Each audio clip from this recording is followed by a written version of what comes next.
I'm so excited to share my life lesson from yoga today, which is it is okay to feel however you're feeling. Because there are a lot of different emotions and things that come up when you're doing yoga. And whatever it is that you're feeling, it's okay to feel that way.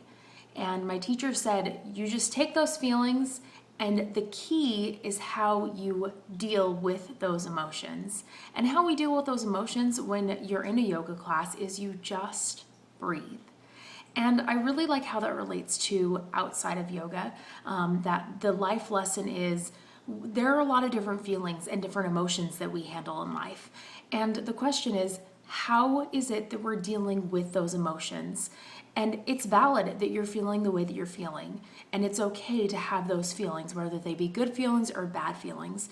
And the key is, how is it that you're dealing with those emotions? Are you going out and eating a lot of food? Are you being unhealthy? Are you making yourself feel even worse? Or are you taking the opportunity to really make it so that you can center yourself, and maybe sometimes just to deal with those emotions, you need to just breathe. So I challenge you today that when emotions come up, when you're feeling one way or the other, to take a breath and make a healthy choice and have that be a positive effect on your life, no matter what those feelings or emotions may be. Remember to breathe.